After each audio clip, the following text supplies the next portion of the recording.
Friends, welcome back to Mallu drama box. എപ്പിസോഡിന്റെ തുടക്കത്തിൽ Rohit റൈമയ്ക്ക് message അയക്കുന്നതാണ് കാണിക്കുന്നത്. സോനയോട് തോന്നിയ പ്രണയത്തെക്കുറിച്ച് എല്ലാം പറഞ്ഞിട്ടാകും അവൻ ആ മെസ്സേജ് അയച്ചിട്ടുണ്ടാവുക. പിന്നെ കോമയിൽ കിടന്നിരുന്ന റൈമ മെല്ലെ മെല്ലെ റിക്കവറായി വരുന്നത് കാണിക്കുന്നുണ്ട്. അവളുടെ ട്രീറ്റ്മെൻറ്റ് ചെയ്യുന്ന ആ ഹോസ്പിറ്റലിലേക്ക് തന്നെ സോന പ്രതീകുമായി അവൻ്റെ ഇൻറ്റേൺഷിപ്പിൻ്റെ കാര്യം സംസാരിക്കാൻ വേണ്ടി വരുന്നുണ്ട്. അങ്ങനെ ഡോക്ടറിൻ്റെ അടുത്തിരുന്നിരുന്ന റൈമ പുറത്ത് നിൽക്കുന്ന സോനാക്ഷിയെ കണ്ട് ഞെട്ടി അവളെ ചൂണ്ടിക്കാട്ടിയിട്ട് റിയാക്ട് ചെയ്യുന്നുണ്ട്.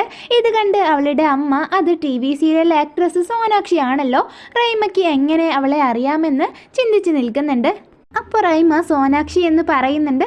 ഇതും കൂടെ കണ്ടതും അവളുടെ അമ്മ 4 വർഷത്തിന് ശേഷമാണ് എൻ്റെ മകൾ സംസാരിച്ചത് എന്ന് പറഞ്ഞ് സന്തോഷത്തോടെ നിൽക്കുന്നുണ്ട്. പിന്നെ സോന ഷൂട്ടിന് പോകുന്നുണ്ട്. സുമിത്തിൻ്റെ സ്വഭാവം ടോട്ടലി ചേഞ്ച് ആയിട്ടുണ്ടാകും. അവളോട് ചെയ്ത തെറ്റിനെല്ലാം അവൻ സോറി പറയുന്നുണ്ട്. അതിനുശേഷം രോഹിത് സോനയെ പ്രപ്പോസ് ചെയ്യുന്നത് ഫോൺ ക്യാമറ ഓൺ ആക്കി വെച്ച് റിഹേഴ്സൽ ചെയ്ത് നോക്കുന്നുണ്ട്. അപ്പോൾ ഇത് ഒളിഞ്ഞിരുന്ന് കണ്ട അവിടുത്തെ നേഴ്സും ഡോക്ടറും ചിരിക്കുന്നുണ്ട്. പിന്നെ രോഹിതിനെ കാണാൻ വേണ്ടി സോന അവൻ്റെ ഓഫീസിൽ വന്നിരിക്കുന്നതാണ് കാണിക്കുന്നത്. ഡോർ തുറന്നു വന്ന രോഹിത് അവളെ കണ്ട് ഇനി അവൾ അവിടെ ഇരിക്കുന്നത് അവൻ്റെ തോന്നൽ മാത്രമാണോ എന്ന് സംശയിച്ച് അവളെ പോയിട്ട് തൊട്ടു നോക്കുന്നുണ്ട്. അപ്പോൾ സോന രോഹിത്തിനോട് എനിക്കൊരു കാര്യം പറയാനുണ്ടെന്ന് പറയുമ്പോൾ അവനും എനിക്കൊരു കാര്യം പറയാനുണ്ടെന്ന് അവളോട് പറയാണ്. എന്നാൽ ശരി, ആദ്യം നിങ്ങൾ പറയുന്ന സോന അവനോട് പറയുമ്പോൾ ആദ്യം പറയുന്ന രോഹിത്തും പറയുന്നുണ്ട്. അങ്ങനെ അവനൊരു കോയിൻ എടുത്ത് ഹെഡാണ് വീണതെങ്കിൽ നീ ആദ്യം പറയണം, ടെയിലാണ് വീണതെങ്കിൽ ഞാൻ ആദ്യം പറയാമെന്ന് പറഞ്ഞിട്ട് ടോസ് ഇടുന്നുണ്ട്. പക്ഷേ ആ കോയിന് കാണാതെ ആവുകയാണ്. അപ്പോൾ രോഹിത് ലേഡീസ് ഫസ്റ്റ്, നീ ആദ്യം പറയുമെന്ന് പറയുമ്പോൾ സോന നമ്മളിപ്പോൾ നടത്തിക്കൊണ്ടിരിക്കുന്ന റിലേഷൻഷിപ്പ് ആണെന്ന് പറഞ്ഞിട്ടുള്ള ആ നാടകം അവസാനിപ്പിക്കണമെന്ന് അവനോട് പറയാണ്. അത് കേട്ടതും ചിരിച്ചുകൊണ്ടിരുന്ന രോഹിത് ആകെ വിഷമിച്ച് നിൽക്കുന്നുണ്ട്. അമ്മയോടെല്ലാം നമ്മൾ ബ്രേക്കപ്പ് ആയെന്ന് പറയണമെന്ന് സോന പറയുമ്പോൾ ഓക്കെ, ഞാൻ എല്ലാവരോടും പറഞ്ഞ് മനസ്സിലാക്കിക്കോളാമെന്ന് സങ്കടത്തോടെ അവൻ പറയുന്നുണ്ട്. എന്നിട്ട് സോന നിങ്ങൾ എന്താ പറയാനുണ്ടെന്ന് പറഞ്ഞതെന്ന് അവനോട് ചോദിക്കുമ്പോൾ ഞാൻ ഈ കാര്യം തന്നെയാണ് പറയാൻ വന്നതെന്ന് അവൻ നുണ പറയാണ്. അങ്ങനെ അവൾ അവിടെ നിന്ന് പോകുന്നുണ്ട്. പിന്നെ അജിത്ത് രോഹിത്തിൻ്റെ അടുത്ത് വന്ന് സോനയെ പ്രപ്പോസ് ചെയ്തോ എന്ന് ചോദിക്കുന്നുണ്ട്. അപ്പോൾ അവൻ നടന്ന കാര്യങ്ങളെല്ലാം അവനോട് പറഞ്ഞു കൊടുക്കുകയാണ്. അപ്പോൾ അജിത്ത് അവനോട് ഏട്ടൻ്റെ മനസ്സിലുള്ളത് തുറന്ന് പറയാതെ ഇരുന്നാൽ ഇനി ഭാവിയിൽ എന്താ ഉണ്ടാകുക എന്ന് അറിയോ? സോന വേറെ ആളെ കല്യാണം കഴിക്കും, ഏട്ടൻ അതിൽ പങ്കെടുക്കേണ്ടി വരും, അവളുടെ ബേബി ഷവറിന് പിന്നെ ഗിഫ്റ്റുമായിട്ട് പോകേണ്ടി വരും, പിന്നെ കുട്ടിയുടെ ബർത്ത്ഡേക്ക് പോകേണ്ടി വരും, പിന്നെ ഏട്ടൻ മരിച്ചാൽ അവൾ കുട്ടികളുമായി കാണാൻ വരും രോഹിത് മാമ എന്ന് വിളിച്ചിട്ടെന്ന് പറയുമ്പോൾ രോഹിത് ഇതെല്ലാം മനസ്സിൽ സങ്കല്പിച്ച് നോക്കുന്നുണ്ട്. ആ ടൈമിൽ അവൻ ആ കോയിന് നിലത്ത് കിടക്കുന്നത് കാണാണ്. അപ്പോൾ അവനത് എടുത്ത് നോക്കുമ്പോൾ അതിൽ ടെയിലാകും വീണിട്ടുണ്ടാവുക. അപ്പോൾ അജിത്തിനോട് അവൻ ഞാനാണ് ജയിച്ചത്, ഞാനാണ് ആദ്യം എൻ്റെ മനസ്സിലുള്ളത് പറയേണ്ടിയിരുന്നത്, ഞാൻ അവളോട് പോയി പറയട്ടെ എന്ന് പറഞ്ഞിട്ട് അവിടെ നിന്ന് ഓടുന്നുണ്ട്. അജിത്തിനാണെങ്കിൽ ഒന്നും മനസ്സിലാവാതെ കിളി പോയി നിൽക്കുന്നുണ്ട്. പോകുന്ന വഴിക്ക് രോഹിത് സോനയുടെ കാറ് വഴിയിൽ പഞ്ചറായി നിൽക്കുന്നത് കാണാണ്.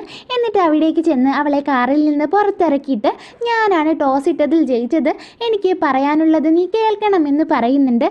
എന്നിട്ട് എന്തായെന്നറിയില്ല, നിന്നോട് എനിക്കുള്ള ഫീലിംഗ് എന്തോ ആണ്, നിന്നോടൊപ്പം ഞാൻ വളരെ കംഫർട്ടബിളാണ്, ഞാനിപ്പോൾ ബ്രേക്കപ്പ് ആഗ്രഹിക്കുന്നില്ല, നീ എനിക്ക് ഒരു സ്പെഷ്യൽ ഫ്രണ്ടാണ് എന്നൊക്കെ പറയുന്നുണ്ട്. അപ്പോൾ വിക്കിയിട്ടാണ് ഇതൊക്കെ പറയുന്നത്. പക്ഷേ ഇഷ്ടമാണെന്ന് അവന് ശരിക്കും പറയാൻ പറ്റുന്നുണ്ടാവില്ല. അപ്പോൾ അവൻ്റെ സംസാരം കേട്ടിട്ട് അവരുടെ 2 പേരുടെയും ഡ്രൈവേഴ്സ് ഇയാളെ കൊണ്ടൊന്നും നടക്കില്ല എന്ന എക്സ്പ്രഷൻ ഇട്ടുകൊണ്ടിരിക്കുന്നുണ്ട്. പിന്നെയും ഫ്രണ്ടാണ്, ഫ്രണ്ടിനേക്കാൾ കൂടുതൽ സ്പെഷ്യലാണെന്ന് തന്നെ പറഞ്ഞുകൊണ്ടിരിക്കുകയാണ് രോഹിത്. അപ്പോൾ സോന അവനോട് നിങ്ങൾ എൻ്റെ കണ്ണിലേക്ക് നോക്ക്, അപ്പോൾ നിങ്ങൾക്ക് സത്യം എന്താണെന്ന് മനസ്സിലാകുമെന്ന് പറയുമ്പോൾ രോഹിത് നോക്കുന്നുണ്ട്. ഡ്രൈവേഴ്സ് ആണെങ്കിൽ ഇപ്പോൾ പറയും എന്ന എക്സ്പ്രഷൻ ഇട്ടിരിക്കുന്നുണ്ട്. പക്ഷേ എല്ലാവരുടെയും പ്രതീക്ഷയ്ക്ക് വിപരീതമായിട്ടാണ് രോഹിത് സംസാരിക്കുന്നത്. അവളുടെ കണ്ണിലേക്ക് നോക്കിയിട്ട് ഇത്തിരി ചുവപ്പ് കൂടിയിട്ടുണ്ട്, വിറ്റാമിൻ എയുടെയും വിറ്റാമിൻ ഇയുടെയും ഡെഫിഷ്യൻസി നന്നായിട്ടുണ്ട്, എന്തായാലും നീ ഒരു വട്ടം കണ്ണ് ടെസ്റ്റ് ചെയ്യണമെന്ന് പറയുമ്പോൾ സോനയ്ക്ക് ദേഷ്യം വരികയാണ്.